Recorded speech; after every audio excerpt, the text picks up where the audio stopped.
The restaurant was too expensive for someone like me. Crystal chandeliers hung from the ceiling, casting prisms of light across white tablecloths and gleaming silverware. I fidgeted with the hem of my black dress, the nicest one I owned, though it had seen better days, and checked my phone again. 40 minutes late. The waiter had already asked twice if I wanted to order, his polite smile thinning each time I requested, just 5 more minutes. I should never have agreed to this blind date. My roommate Liv had insisted I needed to get back out there. After 6 months of drowning myself in work since the breakup with Daniel, he'll be perfect for you, she'd promised. Super nice, just started at my company. Not much money yet, but he's ambitious. The weight of stares from nearby tables pressed against my skin. Alone at a table for 2 on a Friday night, nursing the cheapest glass of wine on the menu, stretching it out sip by agonizing sip. My cheeks burned. Soon I'd finish this glass and slink out, another dating disaster to add to my collection. Sorry I'm late. The voice came from behind, deep and smooth as aged whiskey. I turned, ready with a forced smile and a practiced, no problem, but the words died in my throat. The man standing there was nothing like the LinkedIn photo Liv had shown me. This wasn't a junior account manager at a marketing firm.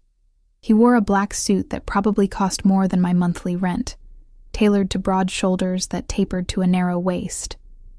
Dark hair, styled with just enough product to look intentional, but not fussy. And his eyes, deep brown, almost black in the restaurant's dim lighting, watching me with an intensity that made my skin prickle. "You're not Todd," I blurted, immediately wishing I could dissolve into the expensive carpet. One corner of his mouth lifted in what might have been amusement. "No, I'm not." He sat down across from me without waiting for an invitation, motioning to the waiter who materialized instantly at his side. "Bring us the 15 Brunello and the chef's tasting menu." He didn't look at the menu or ask the price. The waiter bowed, and hurried away. "There's been a mistake," I said, gathering my purse. "I'm waiting for someone else, who appears to have stood you up." His gaze swept over me, not leering but assessing. "I'm Alessandro. And you are?" "Emma," I answered automatically, then cursed myself for giving my real name to a stranger. "Emma," he repeated, like he was tasting the syllables. "I saw you sitting alone. You looked—" He paused, considering. Interesting, I echoed. That's not usually what men say when they're trying to pick up women. His smile widened fractionally. "I'm not trying to pick you up, Emma. I'm having dinner with you." The certainty in his voice should have sent me running. Instead, I found myself sinking back into my chair as the waiter returned with a bottle of wine that I was certain cost more than my weekly grocery budget. Alessandro nodded permission, and the waiter poured a taste for him. He didn't even look at it, just gestured toward my glass. The waiter filled it, then his. "2 unexpected meetings," Alessandro said, raising his glass. Against my better judgment, I clinked mine against it. The wine was rich and complex, nothing like the cheap glass I'd been nursing. "So, what do you do, Alessandro?" I tried to sound casual, as though I regularly had dinner with mysterious, commanding strangers. "Import-export primarily," he said, the words rolling off his tongue with a hint of an accent I couldn't place. "Mediterranean, maybe. Family business. And you?" "I work at Hudson Gallery downtown." I didn't mention that I was just the assistant office manager, not a curator or artist. "Nothing glamorous.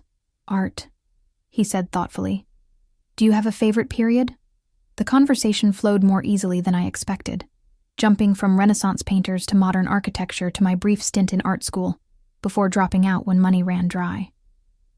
Alessandro spoke with confidence about everything, occasionally dropping comments that hinted at extensive travel, important connections. Yet he seemed genuinely interested in my opinions, leaning forward slightly when I spoke, his eyes never leaving my face. The food arrived in a parade of small, exquisite dishes, seared scallops with brown butter, handmade pasta with black truffles, Wagyu beef so tender it melted on my tongue. Each bite was a revelation, and the wine kept flowing, warming my blood and loosening my usual reserve. "Why me?" I asked finally, the question that had been simmering since he sat down. There must be a dozen beautiful women here tonight. Alessandro set down his glass, studying me. Beauty is common. You have something more interesting. His eyes traced the contours of my face. You're observing everything, cataloging details, artist's eyes, and you're afraid. I'm not afraid, I protested. Not of me, he clarified. Of life disappointing you again. I saw it in how you held yourself, waiting for your date who never came, expecting the letdown. His voice softened fractionally. You've grown accustomed to disappointment. The accuracy of his assessment felt like a physical touch, making me shiver. I wanted to deny it, but the words wouldn't come. Instead, I finished my wine, suddenly needing the liquid courage.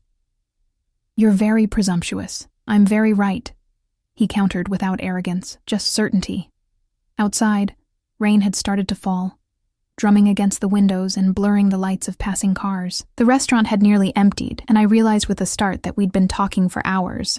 I should go, I said reluctantly, reaching for my purse. It's late. I'll drive you home. It wasn't a question. A flutter of unease mixed with something more dangerous, anticipation, stirred in my stomach. That's not necessary. I can call a cab. In this rain? At this hour? He shook his head once. I insist. Before I could argue further, he stood and held out his hand. I hesitated only a moment before placing my palm against his. His skin was warm and slightly calloused. Not the soft hands I'd expected from someone so polished. He helped me to my feet, then placed his hand at the small of my back, guiding me toward the door. The pressure was light, but unmistakably possessive. The maitre d' handed Alessandro an umbrella without being asked. Outside, the rain fell in sheets, silvery in the streetlights. Alessandro opened the umbrella and drew me close against his side, his arm around my waist as he guided me to the curb. A black SUV with tinted windows glided to a stop in front of us. A large man emerged from the driver's side, opening the rear door without a word. He wore an earpiece and a jacket that didn't quite conceal the bulge of what I was certain was a gun. I froze. Who are you, really? Alessandro's arm tightened slightly around me. Someone who wants to see you again. Get in, Emma. You're getting wet. I should have walked away. Should have run. Instead, I let him usher me into the back of the vehicle, the leather seats butter soft against my bare legs. Alessandro slid in beside me, close enough that I could smell his cologne, something expensive and subtle, with notes of sandalwood and amber. The driver closed the door and returned to his seat. The interior was separated by a partition, giving us privacy. As the car pulled away from the curb, I gave Alessandro my address, trying to ignore the alarm bells ringing in my head. Tomorrow night, Alessandro said as the city lights played across his face. Dinner again? I can't. I lied. I have plans. His eyes gleamed in the darkness. Cancel them. My spine stiffened. I don't take orders from men I just met. Something dangerous flickered across his face. There and gone so quickly I might have imagined it. Then his expression softened. Please. Have dinner with me tomorrow. The unexpected politeness disarmed me. I don't even know your last name. Russo. Alessandro Russo. The name meant nothing to me. Fine. Tomorrow. But I choose the restaurant. Somewhere normal. His lips curved in that almost smile. As you wish. I'll pick you up at 7. When the car stopped in front of my apartment building, a shabby walk-up in a neighborhood that had been promising to gentrify for years, I expected Alessandro to recoil. Instead, he stepped out and walked me to the door, his hand returning to the small of my back. The driver remained by the vehicle, scanning the street with practiced vigilance. Good night, Emma, Alessandro said at my door, his voice low. He leaned in slowly, deliberately, giving me time to pull away. When I didn't, he brushed his lips against my cheek, his breath warm against my skin. Until tomorrow. I watched from my window as the SUV pulled away, my heart hammering in my chest. What had just happened? Who was this man? The evening felt dreamlike, surreal.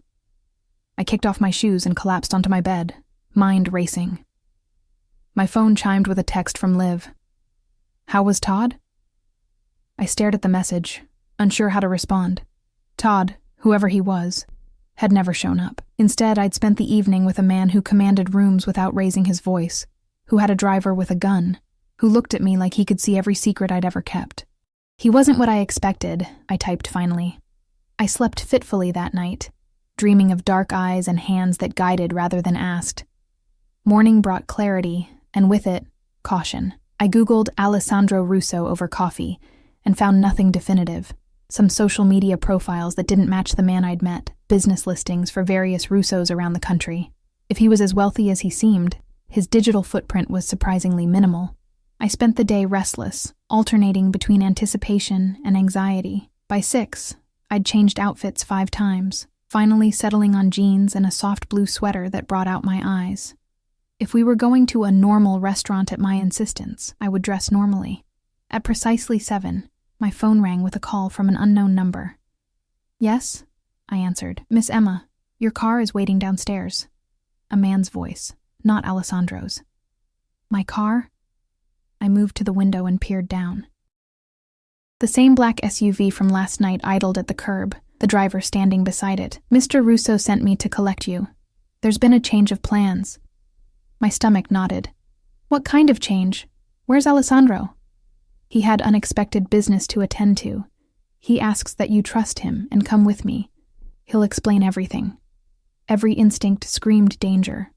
Every romantic comedy warned about getting into cars with strangers. And yet, I found myself grabbing my purse and jacket, locking my apartment behind me. The driver opened the door for me, his face impassive.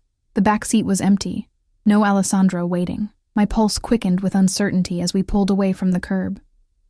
"Where are we going?" I asked as we headed toward the highway. "The airport, miss." "The airport?" I echoed, alarmed. "I don't have a passport with me. I can't leave the country." The driver's eyes met mine in the rearview mirror. "You won't need one for a domestic flight." "Flight? I never agreed to get on a plane." Panic rose in my throat. What was I doing? I'd known this man for one evening, and now I was in a car being taken to an airport? "Stop the car. I want to get out." "Mr. Russo was very clear about bringing you to him, miss." The subtle threat beneath his polite words sent a chill through me. I reached for my phone, but before I could dial, it buzzed with a text. Unknown number. "Emma, I apologize for the change of plans. Important business required my attention in Miami. I've sent my plane for you. 2 hours, dinner on the beach, and you'll be home tonight if that's what you wish, please." I stared at the message, my thumb hovering over the screen. This was madness. This was the beginning of a true crime documentary. And yet, I found myself typing, "Your plane." The response came immediately, nothing elaborate, just a Gulf Stream. "The pilot has filed all the necessary paperwork. All you need to do is arrive." Just a Gulf Stream. As though private jets were commonplace, as though this were a normal second date. I should tell the driver to take me home. I should block this number and forget Alessandro Russo existed. Instead, I texted, "See you in Miami." As the SUV approached a private airfield, I caught sight of the jet waiting on the tarmac, gleaming white against the darkening sky. My heart raced as the reality of what I was doing finally hit me. I wasn't just having dinner with a mysterious stranger anymore. I was flying to another city with a man I didn't know, who had resources I couldn't comprehend, and motives I couldn't fathom. And the most terrifying part, despite every warning bell, every red flag, I couldn't deny the thrill coursing through my veins. I was about to step onto a private jet, sent by a man who looked at me like I was the only woman in the world. Danger had never felt so seductive. The Gulfstream's interior was a revelation of luxury. Creamy leather seats, polished wood paneling, and ambient lighting that cast a warm glow over everything. A flight attendant greeted me with practiced deference, taking my jacket and guiding me to a seat. "Miss Walker, welcome aboard. Mr. Russo asked me to ensure your comfort during the flight. Would you prefer champagne or perhaps something stronger? I hadn't told Alessandro my last name." "Champagne," I managed, sinking into a seat that cradled me like a lover. "How did you know my last name?" Her smile never faltered. "Mr. Russo provided your information for the flight manifest." She poured champagne into a flute and handed it to me. "We'll be taking off shortly. The flight to Miami is approximately 2 hours. 2 hours there, 2 hours back, plus however long this surreal dinner would take." I'd be lucky to get home by 2 a.m., and I had work tomorrow. The rational part of my brain was screaming about the insanity of this situation, but that voice grew fainter with each bubble that burst on my tongue. The takeoff was smoother than any commercial flight I'd experienced. Through the window, I watched the city lights recede, transforming into a glittering tapestry below. The champagne warmed my blood, making everything seem dreamlike and distant. "Have you worked for Mr. Russo long?" I asked the attendant when she returned to check on me. "I work for the charter company, Miss Walker," she replied smoothly, "though Mr. Russo is a frequent client." "And does he often fly women to different cities for dinner?" Something flickered behind her professional smile. Caution, perhaps. "I couldn't say, miss." The message was clear. "Don't ask questions about Alessandro Russo." I spent the remainder of the flight alternating between exhilaration and panic. What did this man want from me? Why go to such extravagant lengths for someone he'd just met? The champagne dulled my anxiety, but couldn't erase it entirely. As we began our descent into Miami, my phone chimed with another text. "Alessandro. Almost here. Looking forward to seeing you." The simple message shouldn't have made my pulse quicken, but it did. I touched up my makeup using a compact mirror, grateful I'd chosen waterproof mascara as the Florida humidity hit me like a wall when I stepped off the plane. He was waiting on the tarmac, leaning against another black SUV. The sight of him knocked the air from my lungs. Gone was the formal suit from last night, replaced by dark trousers and a white linen shirt, open at the collar to reveal a triangle of tanned skin. His hair was slightly tousled by the evening breeze, making him look more approachable, but no less commanding. When he saw me, his eyes lit with something that might have been pleasure or possession. I couldn't tell which, and the distinction suddenly seemed important. "You came," he said simply, pushing away from the car and walking toward me. "You sent a private jet," I countered. "That's a difficult invitation to decline." His lips curved in that almost smile. "I'm a difficult man to say no to." He reached for my hand, bringing it to his lips in an old-world gesture that should have seemed affected, but instead sent heat spiraling through me. "Thank you for trusting me. I haven't decided if that's trust or poor judgment yet." Alessandro laughed, a rich sound that crinkled the corners of his eyes. "Perhaps both." He placed his hand at the small of my back, that same possessive gesture from last night, and guided me toward the waiting car. "I have a reservation at a place on the water. Private, excellent seafood." The driver held the door, and I slid into the back seat, Alessandro following. This vehicle was even more luxurious than last night's, with buttery leather and what looked like a fully stocked bar in a hidden compartment. "Your business must be doing well," I remarked as we pulled away from the airfield. "Import-export, you said?" "Among other ventures." His gaze was heavy-lidded, assessing. "Does it bother you? The money?" I considered lying, then decided against it. "It intimidates me," I admitted. "All of this, the private jet, the cars, the restaurant last night, it's not my world.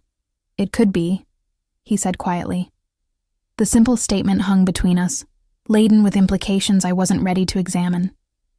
Instead, I looked out the window at the Miami streets, palm trees silhouetted against a sunset sky. The restaurant was on a private stretch of beach, the dining area open to the gentle evening breeze, with candlelit tables set far apart for privacy. The maitre d' greeted Alessandro by name and led us to a secluded table overlooking the ocean. The sound of waves lapping at the shore provided a soothing backdrop to the soft Latin jazz playing from hidden speakers. "You've been here before," I noted, as Alessandro ordered in fluent Spanish without glancing at the menu. "I have properties in Miami," he replied, as casually as someone might mention having a storage unit. "I come here often. Properties, plural, a private jet, a security detail." I leaned forward, emboldened by the champagne from the flight and the absurdity of my situation. "Who are you, Alessandro Russo?" "Really?" He studied me for a long moment, his dark eyes unreadable in the candlelight. "Would the truth frighten you away?" "Probably," I admitted. "But I think I deserve it, considering I just flew across the country with a man I barely know." He nodded slowly, as if coming to a decision. My family has interests in various businesses throughout the East Coast and Europe: real estate, shipping, private banking, security. He took a sip of his wine. Some of these businesses operate in gray areas. Some attract attention from competitors and law enforcement. My mouth went dry. You're saying you're what? A mobster? Alessandro's expression hardened fractionally. I'm saying my family has power, wealth, and enemies. We protect our interests however necessary. The implication hung heavy in the salt-laden air between us. I should have been terrified. Instead, I felt a twisted thrill, as if I'd discovered a secret few were privileged to know. And last night? I asked, my voice barely audible over the waves. Was I just in the right place at the wrong time? His expression softened. You were exactly where you needed to be. He reached across the table, his fingers brushing mine. When I saw you sitting there, waiting for someone who didn't deserve you, something clicked. His thumb traced circles on my palm, each movement sending sparks up my arm. I don't believe in coincidence, Emma. I believe in taking what's meant to be yours. Warning bells clamored in my mind, but his touch drowned them out. I'm not anyone's to take, no? His smile was predatory now, confident. Then why are you here? Before I could answer, our food arrived. A feast of local seafood, fresh and perfectly prepared. The conversation shifted to safer topics. My childhood in a small Midwest town, my abandoned dreams of becoming an artist, my struggle to find meaning in a city that constantly made me feel small and insignificant. Alessandro listened with genuine interest, asking questions that revealed he was actually paying attention.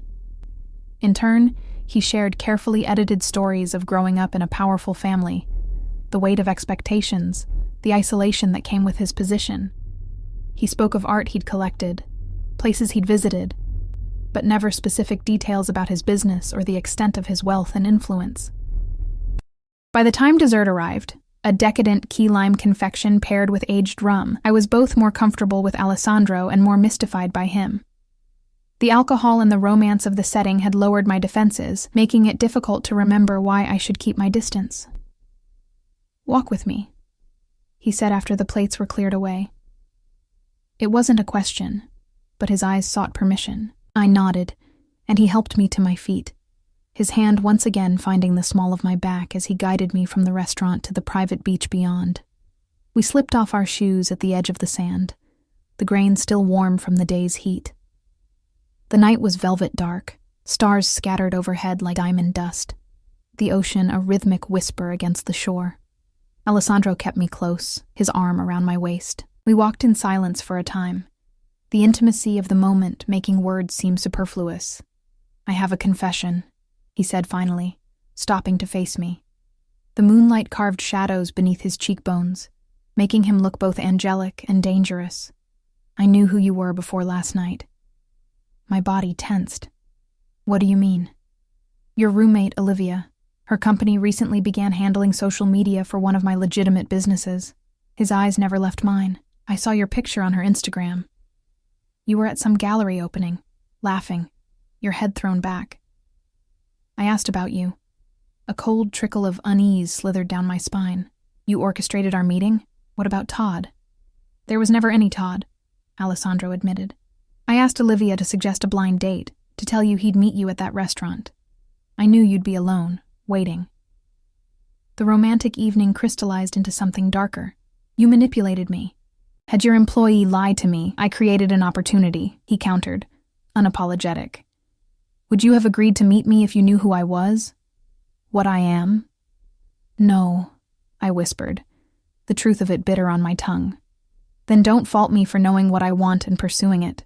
His hand came up to cut my cheek, his touch gentle despite the steel in his voice. And I want you, Emma. I should have pulled away, should have demanded he take me back to the airport. Fly me home. Never contact me again. Instead, I stood frozen, caught between fear and a desire so powerful it terrified me. Why? The question escaped before I could stop it. You could have anyone. Models, actresses, women from your world.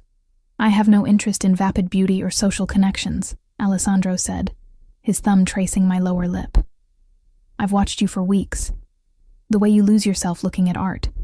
How you help that homeless man outside your building even though you can barely pay your own rent. Your loyalty to friends who don't deserve it. His voice dropped to a near whisper. You're real, Emma. Authentic in a way few people in my life have ever been. The idea that this powerful, dangerous man had been observing me, studying me like a rare specimen, should have horrified me. Instead, it made me feel seen in a way I never had before. What happens now? I asked, my voice unsteady. Now, I court you properly. His eyes darkened with intent. I show you what life could be like with me.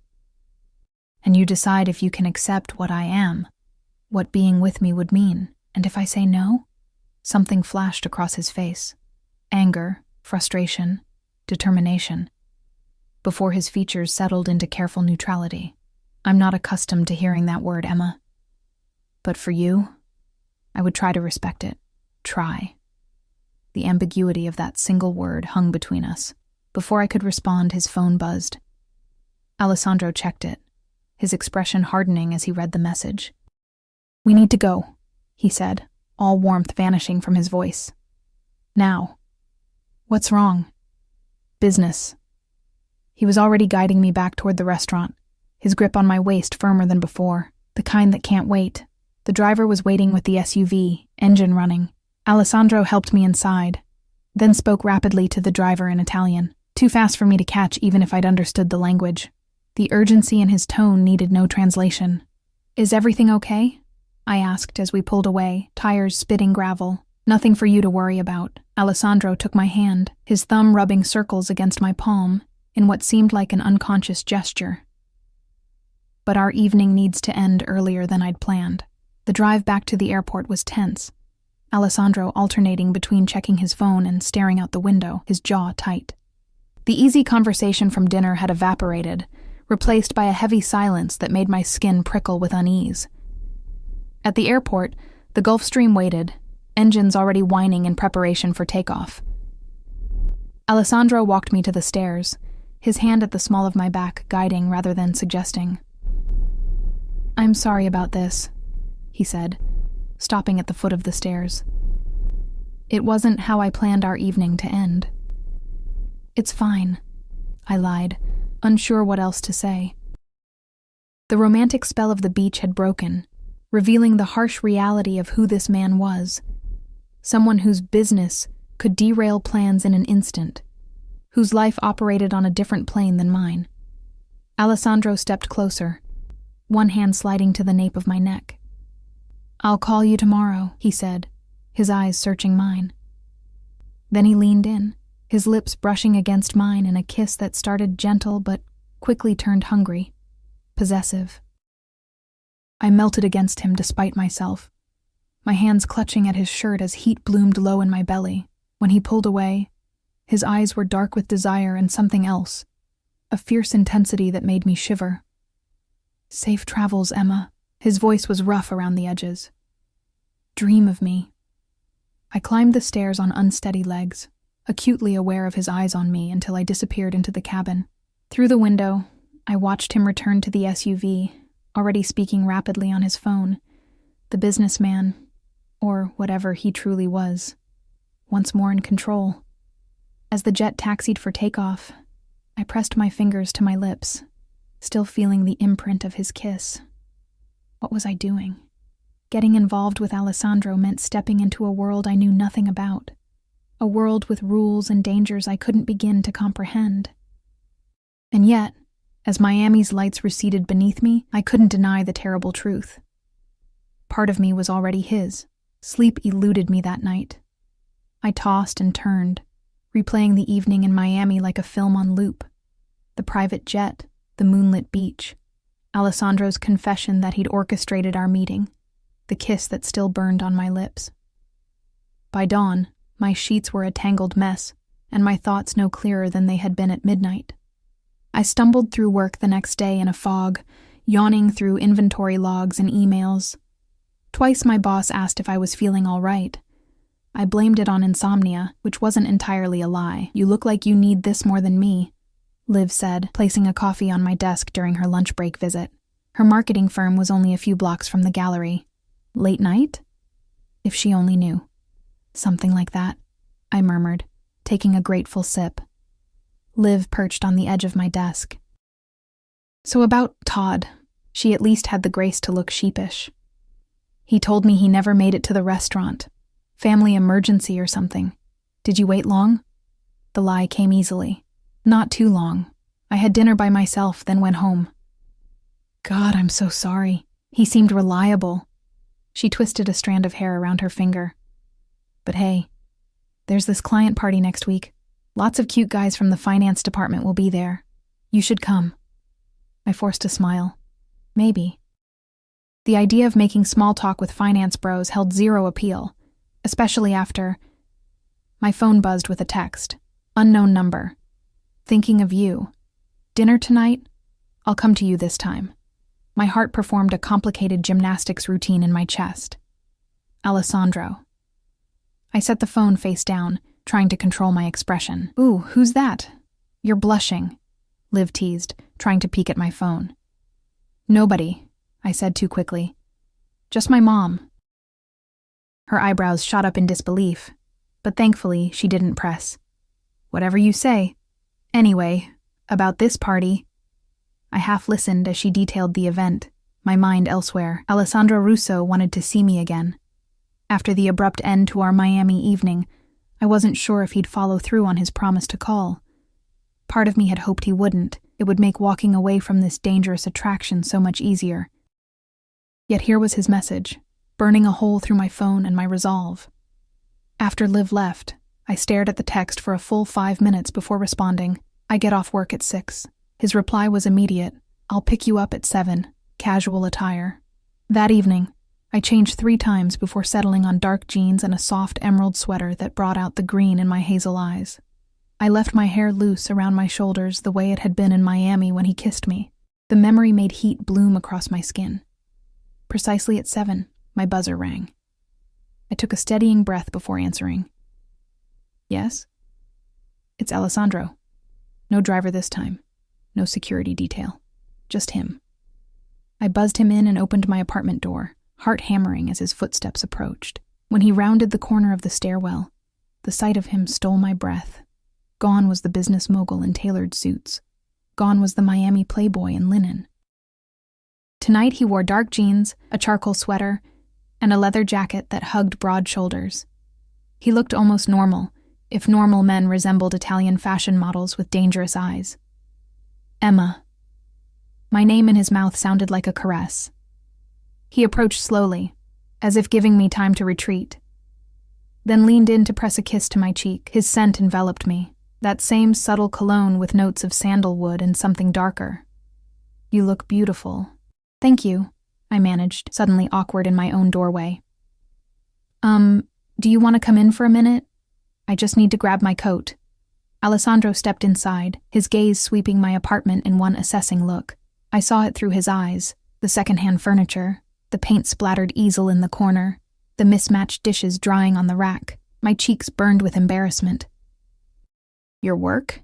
He asked, moving toward the canvas propped against the wall, an unfinished cityscape in oils, all muted colors and sharp angles. Just a hobby, I said, grabbing my coat from the closet. Nothing serious. He studied the painting, his head tilted slightly. You have talent. The perspective is unusual, melancholy but not without hope. He turned to me. Why did you abandon it? Art school, I mean. I shrugged, uncomfortable with his insight. Money, reality, pick your poison.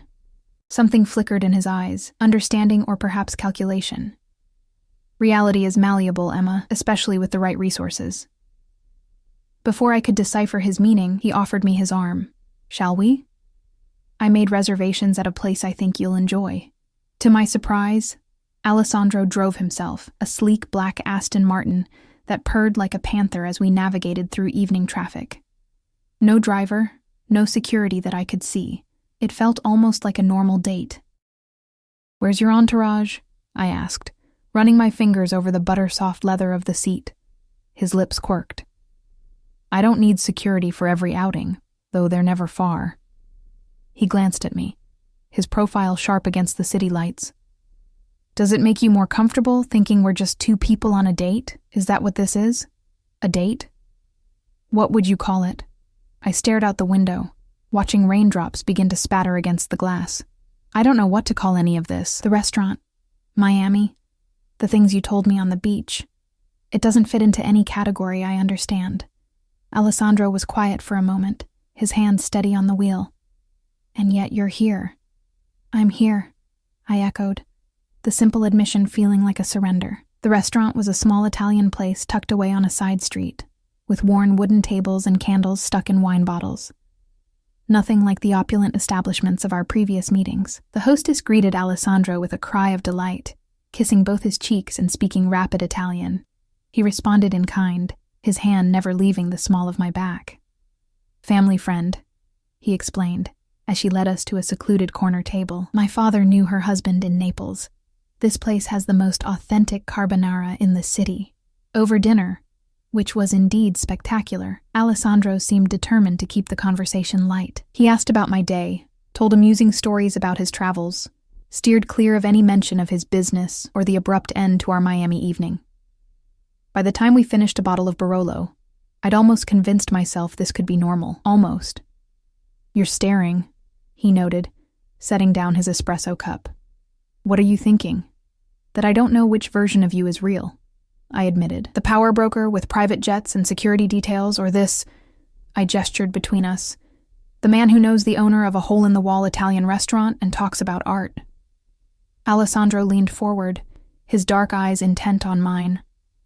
They're both real, Emma. I contain multitudes, as do you. He reached for my hand, his thumb tracing patterns on my palm that sent electricity up my arm. The question isn't which version is real. It's which version you can live with. The weight of his words settled in my chest. And if I can't live with either, a shadow crossed his face. I think you can. I think that's what frightens you most. Before I could respond, his phone buzzed. Alessandro checked it, his expression hardening momentarily before he declined the call. Not tonight, he murmured, more to himself than to me. Another business emergency? I couldn't keep the edge from my voice. Nothing that can't wait. He signaled for the check. Would you like to walk? There's a place nearby I want to show you. Outside, the earlier drizzle had stopped, leaving the streets glistening under the streetlights. Alessandro kept me close, his arm around my waist as we walked. The easy conversation from dinner continued, but an undercurrent of tension hummed beneath, a sense of inevitability that made my skin prickle with awareness. He led me to a small gallery I'd never noticed before, nestled between a bookstore and a cafe. The lights were off, but Alessandro produced a key from his pocket. You have a key to a random art gallery? I asked, eyebrows raised. That ghost of a smile played across his lips. Not random. Mine. The gallery was intimate, with polished concrete floors and crisp white walls displaying perhaps 24 paintings. Alessandro flipped a switch, and soft lighting illuminated the space. You own an art gallery. I couldn't keep the disbelief from my voice. A recent acquisition. He guided me further inside. The previous owner was motivated to sell. Something in his tone suggested the circumstances hadn't been entirely above board. I moved from painting to painting. My professional interest peaked despite myself. The collection was eclectic but showed a discerning eye. Emerging artists alongside established names, traditional techniques next to experimental pieces. These are incredible, I admitted, stopping before a large abstract that seemed to capture urban chaos in swirls of crimson and charcoal. How did you... I turned to find Alessandro watching me, his expression intent. What? I enjoy watching you look at art, he said simply. You transform. Heat crept up my neck. I don't know what that means. He stepped closer, into my personal space. It means you forget yourself, your hesitations, your fears, your carefully constructed walls. Another step. You become open, vulnerable. His hand came up to cut my cheek. Beautiful. I should have backed away. Instead, I leaned into his touch, my body betraying my mind's cautions. Alessandro, I want you in my life, Emma. His voice was low, intense. I want to give you everything you've been denied. Security, beauty, Freedom to create without worrying about rent or bills or small-minded bosses who don't recognize your talent. The offer hung between us, seductive and terrifying. In exchange for what? His thumb traced my lower lip. Your loyalty. Your trust.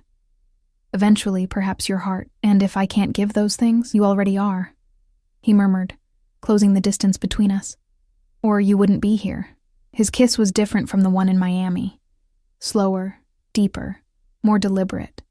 My hands found their way to his shoulders, then slid up to tangle in his hair. He tasted of espresso and wine and desire, his body hard against mine as he backed me against the wall, one hand at my waist, the other cradling my head. When we broke apart, we were both breathing hard. Alessandro rested his forehead against mine, his eyes closed as if savoring the moment.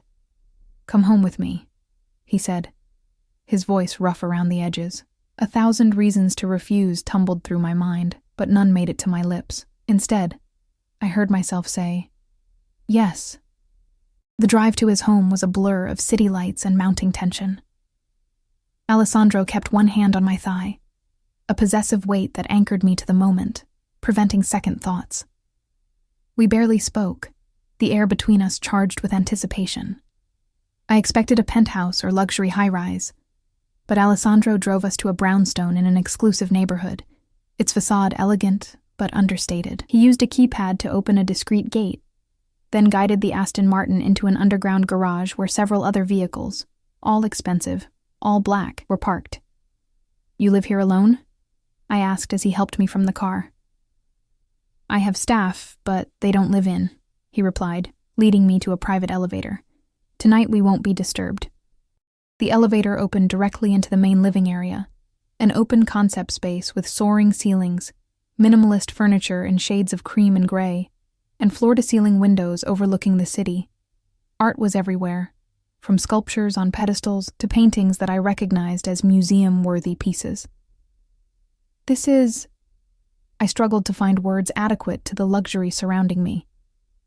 "Home," Alessandro supplied, shrugging off his jacket and dropping it over a chair. He moved to a panel on the wall, pressing buttons that dimmed the lights, and started a fire in a sleek, modern fireplace. "Would you like a drink?" I shook my head. Liquid courage was the last thing I needed. I was already dangerously close to making decisions I wouldn't be able to unmake. Alessandro approached slowly, his intentions clear in his eyes. "Second thoughts?" "About a dozen," I admitted. "But I'm still here." That almost smile played across his lips. "Yes, you are." He reached for me, drawing me against him. "And I intend to ensure you don't regret it." What followed was a slow, deliberate seduction, Alessandro's hands and mouth learning my body with the same intensity he seemed to apply to everything. He took his time, as if we had all night, all week, all our lives ahead of us, and I let myself be carried away on the tide of sensation, forgetting all the reasons this man was dangerous, remembering only the way he made me feel. Seen, desired, alive. Later, lying in his ridiculously large bed, sheets tangled around our bodies, I traced patterns on his chest and tried not to think about what came next. Alessandro's fingers combed through my hair in lazy, possessive strokes. "Stay," he murmured against my temple. "Tonight?" "Tonight, tomorrow, as long as you want." I propped myself up on one elbow, studying his face in the dim light. "I have a job, Alessandro. A life. I can't just disappear into yours." A shadow crossed his features. "Your job barely pays your rent. Your life consists of working for people who don't value you, dreaming of creating art you never have time to make." The accuracy of his assessment stung. "That doesn't mean I can abandon everything to become your, what, mistress, kept woman?" "Partner," he corrected, his voice hardening slightly. "I'm offering you partnership, Emma. A life where you're valued, where your talents are nurtured, where you want for nothing. In your world," I countered. "With your rules, your enemies." Alessandro sat up, the sheet pooling at his waist, revealing a torso mapped with scars I'd explored with my fingers and lips, evidence of the violence in his world. "Yes, in my world, which has its dangers, but also its protections." His eyes held mine, unflinching. No one would dare touch what belongs to me. That word, belongs, should have sent me running. Instead, it sent a shiver of something dangerously close to desire down my spine. I need time, I said finally. This is a lot. He studied me for a long moment, then nodded once. Time you shall have, but not distance. Before I could ask what he meant, his phone rang, a different tone than before, sharper, more insistent. Alessandro cursed under his breath, reaching for it. This had better be important, he answered, his voice suddenly cold, all traces of the passionate lover gone. He listened for a moment, his expression darkening. When? Another pause. Lock it down. No one in or out. I'm on my way. He ended the call and turned to me, conflict evident in his eyes. Let me guess, I said, already reaching for my clothes. Business. I'm sorry. For once, he actually sounded it. There's a situation that requires my immediate attention. I nodded, pulling on my jeans with as much dignity as I could muster. Of course, I'll call a cab. You'll do no such thing. Alessandro was already dressing, his movements efficient. My driver will take you home. I'd take you myself, but it's fine. I cut him off, not wanting to hear the excuses. The magical evening was evaporating, reality intruding like an unwelcome guest. I understand. He crossed to me, cupping my face in his hands. Do you? Because this isn't rejection, Emma. This isn't me choosing business over you. It's me handling a threat so I can return to you without endangering what we're building. The intensity in his eyes made my breath catch. What are we building, Alessandro? A future, he said simply. One where you never have to doubt your worth or your place again. He kissed me, hard and possessive. Wait for me. 2 days, at most. Then we'll continue this conversation. I wanted to argue, to demand more information, but the urgency in his movements told me this wasn't the time, so I finished dressing in silence, gathering my dignity along with my clothes. As promised, a car was waiting when we reached the garage.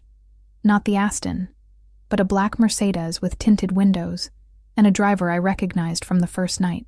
Alessandro helped me inside, then leaned in for one final kiss. 2 days, he repeated, his eyes holding a promise that made my stomach flip. Then I'll come for you. The way he said it, not, then I'll see you, or then we'll talk, but then I'll come for you, sent a shiver of both anticipation and fear down my spine. As the car pulled away, I watched Alessandro stride toward another vehicle, where 2 men in suits waited. His posture had changed, all traces of the gentle lover replaced by something harder, more dangerous. A reminder of exactly who and what he was, and who and what I'd be accepting if I said yes to his offer. The next 2 days crawled by with excruciating slowness. I moved through my routine like a sleepwalker. Catalog new acquisitions, answer emails, schedule deliveries, while my mind replayed every moment with Alessandro, the weight of his gaze, the feel of his hands, the impossible choice he'd laid before me. Earth to Emma. My boss, Diane, snapped her fingers in front of my face. That's the 3rd time you've zoned out today. What's going on with you? I blinked, forcing myself back to the present. Sorry, just tired. Well, wake up. The Miyazaki collection arrives tomorrow, and I need you focused. She paused, studying me with narrowed eyes. You're not getting sick, are you? Because I can't afford to lose you right before the exhibition. Can't afford to lose me. The irony wasn't lost on me. After 3 years at Hudson Gallery, I was still just an assistant manager making barely enough to cover rent, valued only for my organizational skills rather than my eye for art or my own creative potential. Alessandro's words echoed in my mind. Your job barely pays your rent. Your life consists of working for people who don't value you. I'm fine, I assured Diane, straightening my shoulders. Just didn't sleep well. She nodded, already distracted by her buzzing phone. Good. Oh, and stay late tonight. The caterer for next week's opening needs a final head count. No, please. No acknowledgement that staying late meant another evening sacrificed to a job that led nowhere. I swallowed the bitter retort that rose to my lips and simply nodded. By the time I left the gallery, it was after 8. The night air had a crisp bite to it, and I pulled my jacket tighter as I walked to the subway station, too tired to notice the black SUV idling half a block behind me. It wasn't until I reached my apartment building that I sensed something was different. The homeless man who usually camped in the doorway of the abandoned storefront next door, the one I brought coffee to most mornings, was gone. His shopping cart, his cardboard sign, all vanished as if he'd never existed. Strange, but not alarming. Perhaps he'd found a shelter for the night. I dug in my purse for my keys, momentarily distracted. "Ms. Walker."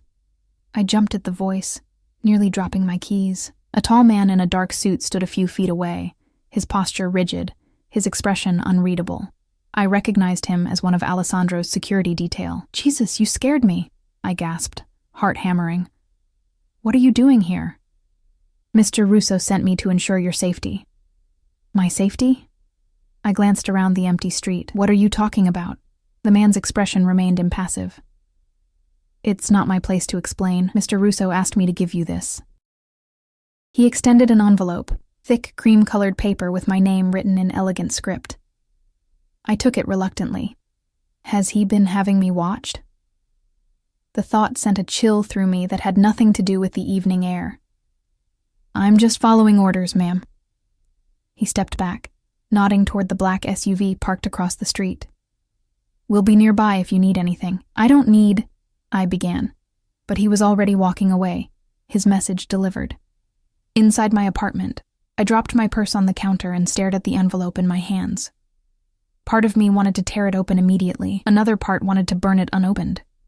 Instead, I made myself a cup of tea, trying to calm my racing thoughts before slitting the envelope with a kitchen knife.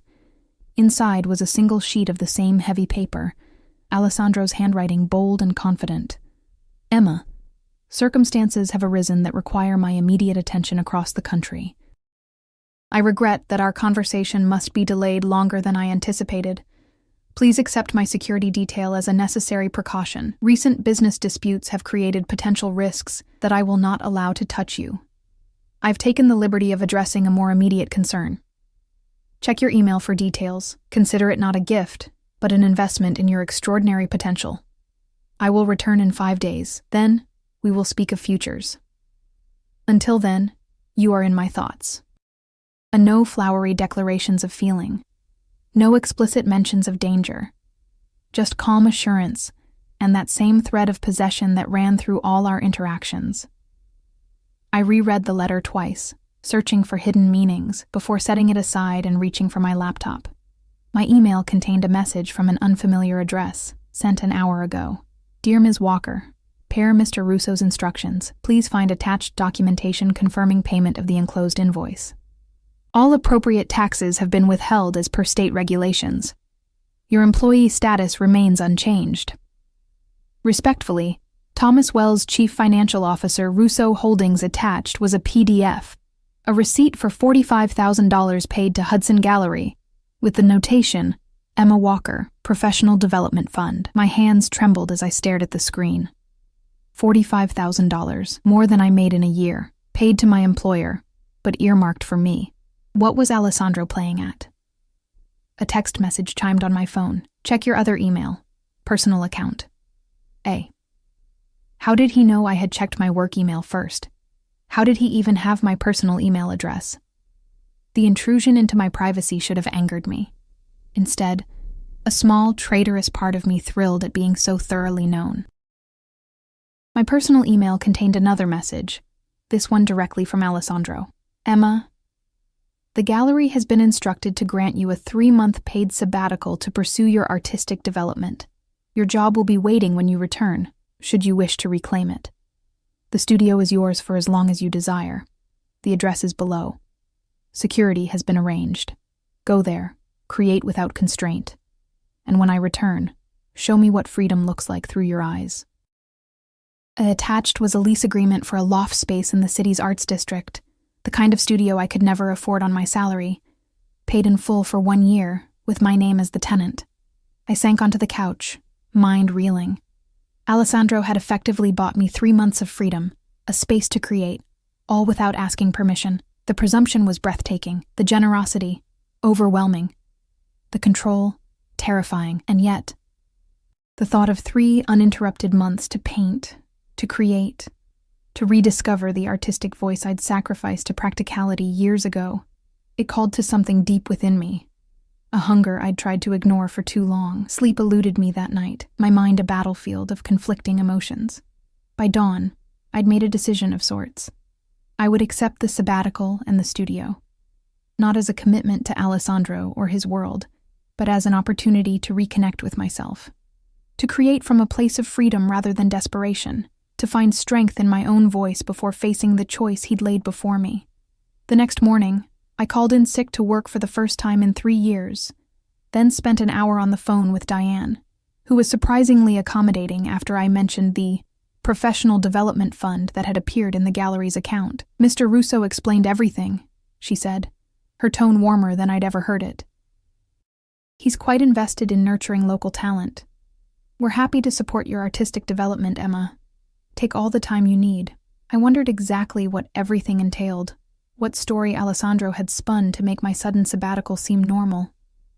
But I didn't ask, just thanked her and promised to stay in touch. The studio was in a converted warehouse, the kind of space featured in architectural magazines. Soaring ceilings, exposed brick, massive windows that bathed the room in natural light. A note on the industrial steel door directed me to place my thumb on a sleek biometric reader. The lock clicked open at my touch, programmed to recognize me before I even knew the space existed. Inside, I found a painter's paradise, easels of various sizes. A supply cabinet stocked with paints, brushes, canvases, all high-end professional quality, a sitting area with comfortable furniture, a small kitchenette, a bathroom with a shower, even a loft bed tucked into a corner, suggesting the space could be lived in if desired. On a workbench by the windows sat a sealed box with my name on it. Inside was a brand new laptop, a smartphone still in its packaging, and another note in Alessandro's handwriting. "Secure devices. Use them to contact me if needed. The number is programmed. Create without constraint." I set the devices aside, uncomfortable with the implication. But the rest of the studio called to me, the blank canvases, the untouched paints, the possibility contained within these walls. For the first time in years, I felt the stirring of true inspiration. That day, I lost myself in preparation, stretching canvases, organizing supplies, sketching preliminary ideas. By evening, I was covered in charcoal dust and happier than I'd been in months. I returned to my apartment only to pack a bag with clothes and essentials. The studio had everything else I needed. The next morning, I arrived early, eager to begin. The security man, a different one from the previous night, nodded to me from his position across the street. I acknowledged him with a small wave, no longer unsettled by the protection. If anything, it allowed me to focus entirely on my work, knowing the outside world couldn't intrude. Days blurred together as I fell into a rhythm of creation. I painted from dawn until my eyes could no longer focus, stopping only for quick meals and brief naps on the loft bed. The work poured out of me, cityscape after cityscape, but transformed through memory and emotion. The anonymous urban canyons I'd always painted now contained shadows that might be figures, windows that hinted at stories within, edges softened by the possibility of connection. On the 4th day, I received a text on the new phone. Progress? No signature, but none was needed. I hesitated, then snapped a photo of the canvas I was working on. A nighttime scene of the city as seen from above, lights glimmering like fallen stars, with a single illuminated window in the foreground suggesting warmth amid the vastness. I sent it without comment. His response came minutes later. Beautiful, like seeing through your eyes. No pressure to respond, no questions about my decision regarding his offer. Just appreciation for the work itself. Something eased in my chest, a tension I hadn't realized I was carrying. That night, I dreamed of Alessandro. Not the dangerous businessman or even the passionate lover, but simply a man watching me paint with quiet understanding in his eyes. I woke with tears on my cheeks, unsure why. On the 5th day, the day Alessandro was supposed to return, I found myself checking the phone compulsively. No messages came. I painted furiously, channeling my anxiety into the canvas, colors darker and strokes more aggressive than previous days. By nightfall, I was exhausted, emotionally and physically. I showered in the studio bathroom, letting hot water sluice away paint and tension, then collapsed onto the loft bed without bothering to return to my apartment. The security detail would report my whereabouts. Of that, I had no doubt. I woke to the soft click of the studio door. The space was dark except for a small lamp I'd left on near the sitting area, casting long shadows across the floor. For a moment I thought I'd imagined the sound. Then a figure stepped into the pool of light. Alessandro. He looked different, harder, more dangerous than I remembered. A fresh cut marked his cheekbone, not yet healed. His customary suit was immaculate as always, but he held himself with a new tension, like a predator scenting danger. Emma. My name in his mouth was both greeting and claim. I sat up, suddenly conscious of my tank top and sleep shorts, my damp hair twisted into a messy knot. You're back. I said I would be. He moved further into the studio, his gaze taking in the canvases leaning against walls, the organized chaos of my creative process. You've been productive. I searched for the right word, free. Something flickered across his face. Satisfaction, perhaps. Good. He stopped at the largest canvas, studying the cityscape with its single illuminated window. Is this how you see it? The city? It's how I see it now, I admitted, climbing down from the loft. The concrete floor was cool against my bare feet as I approached him. Before, everything was sharp edges and empty spaces. Now there's possibility. Alessandro turned to me, his dark eyes intent. And us? Do you see possibility there as well? The question I'd been avoiding for days, laid bare with characteristic directness. I took a deep breath, gathering courage. I see danger, I said honestly. I see complications and compromises and things I don't fully understand. I moved closer, until I could feel the heat of him across the small space that separated us. But yes, I see possibility too. His expression remained guarded. You've had time to consider my offer. Not enough time, I countered. A week doesn't erase a lifetime of caution, Alessandro. I can't just leap into your world without understanding what it truly means. What more do you need to understand? A hint of frustration edged his voice. I've shown you what I can give you. Security. Freedom to create. A life without the constraints that have held you back. You've shown me the benefits, I agreed. But not the cost. Not the truth about who you are, what you do, what would be expected of me. Alessandro was quiet for a long moment, his gaze never leaving mine. Then he nodded once, a decision made. Very well. Truth. He guided me to the sitting area, settling beside me on the sofa close enough that our knees touched. Even this casual contact sent warmth spiraling through me. My family controls significant interests across the East Coast, he began, his voice measured. Shipping, construction, waste management, private banking. Some legal, some less so. My father built an empire through force of will and strategic alliances. When he died 3 years ago, I inherited not just his businesses but his enemies.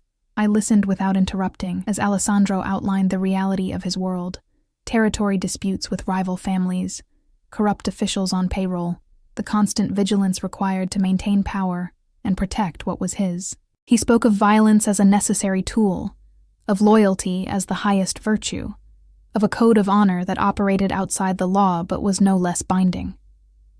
The threat that called me away, he continued, was an attempt by the Cabrini family to move on one of our operations in Miami. An incursion that required decisive response. His eyes held mine, unflinching.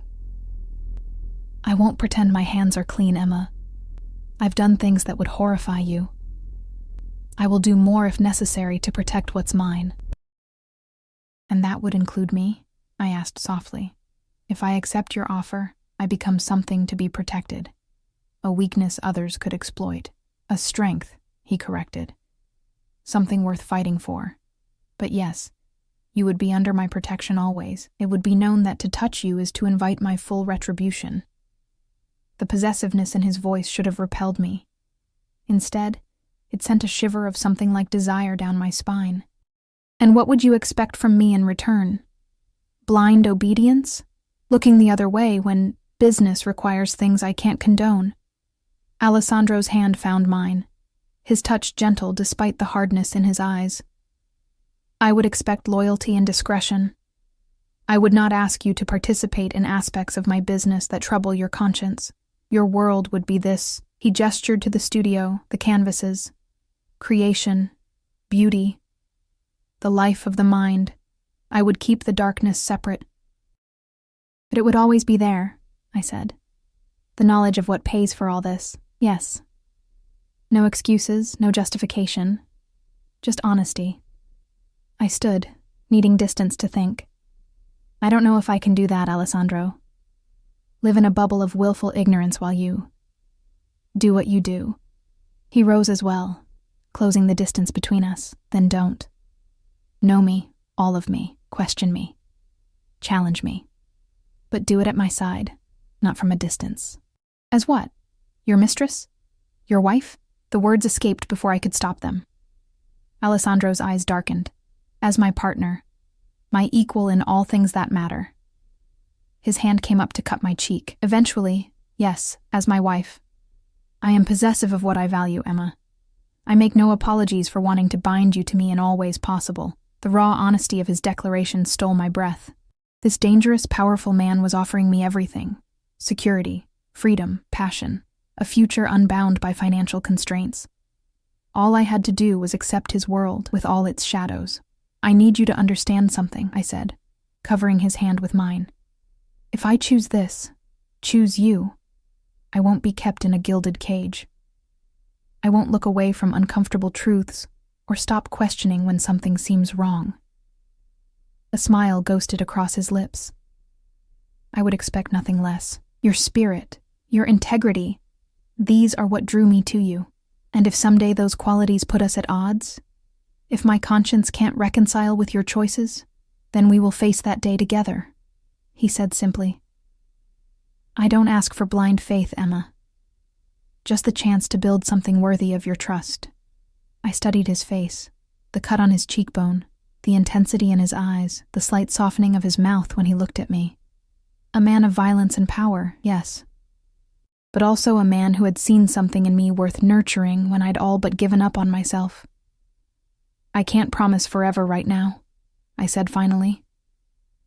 But I can promise to try, to see where this leads, to give us a real chance. Relief and triumph flashed across Alessandro's features. He pulled me against him, one hand cradling the back of my head as his lips found mine in a kiss that felt like claiming and surrender all at once. That's all I ask, he murmured against my mouth. Time to show you that our worlds can merge into something stronger than either alone. I let myself melt into his embrace, the decision made not with a dramatic leap, but with a series of small steps that had led inevitably to this moment. I didn't know what the future held, what compromises would be required, what challenges we would face, but for the first time in years, I felt truly alive, poised on the edge of a life I'd never imagined possible.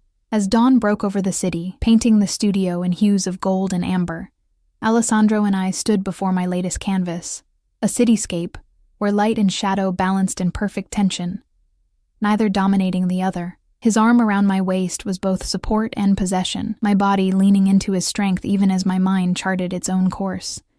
Beautiful, he murmured, pressing a kiss to my temple. Like the artist herself, I turned in his arms, meeting his gaze directly. I'm choosing this, I said with quiet certainty. I'm choosing you, but I'm also choosing myself. The artist I've always wanted to be, the woman I'm becoming. They have to coexist. Alessandro's eyes gleamed with something that might have been pride. They will. I promise you that. And in that moment, standing in the light of a new day, surrounded by the fruits of my newfound creative freedom, I believed him.